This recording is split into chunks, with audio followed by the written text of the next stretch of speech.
you ever been called a dog? That's what happens to the Canaanite woman in today's gospel. And admittedly, the first time I read the passage, it came as a pretty big shock. This is not the sort of language we normally associate with Jesus. In modern terms, it comes dangerously close to calling her the B word, which is, after all, the technical term for a female dog. And yet, by the end of the encounter they had, Jesus is calling her a woman of great faith and granting her wish that he heal her daughter. Stated simply, the unnamed Canaanite woman, a foreigner, an alien, becomes one of only 2 women in Scripture who manages to change Jesus' mind. The other, of course, is Mary during the wedding feast at Cana.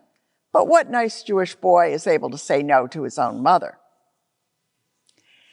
This anonymous seeker has a lot to teach us, all of us.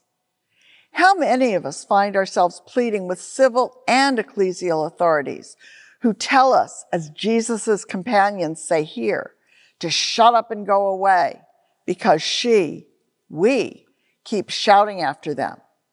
Actually, at that point, she's spoken only once.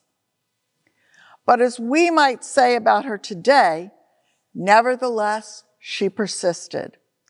She truly is being dogged, isn't she? So maybe Jesus' epithet is not that problematic after all. And maybe we need to persist as well. Also, let's not forget that the Canaanite woman is petitioning not for herself, but for her daughter.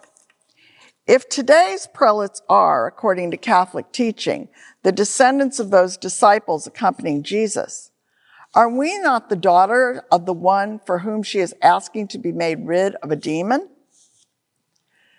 Does this mean that if she is told her wish will come to pass, then we too are going to be rid of the demons that plague us?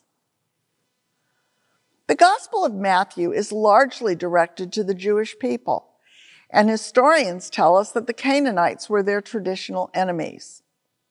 When Joshua fought the Battle of Jericho, it was against the Canaanites, after all. This is probably part of the reason that Jesus initially rejects the woman who called out to him. Although why he's in Tyre and Sidon, a region where there were few if any Jews, is never made clear. So when he does eventually respond to her plea, calls her faithful, and promises to heal her daughter, he's opening up the promise of the good news beyond the nation of Israel. And that, in turn, is a fulfillment of the prophecy in today's first reading from Isaiah. The foreigners who join themselves to the Lord will be acceptable on my altar, for my house shall be called a house of prayer for all peoples. As the response to today's psalm proclaims, let all the nations praise you. Paul, too, in his letter to the Romans, speaks to the Gentiles and declares that God may have mercy upon all people.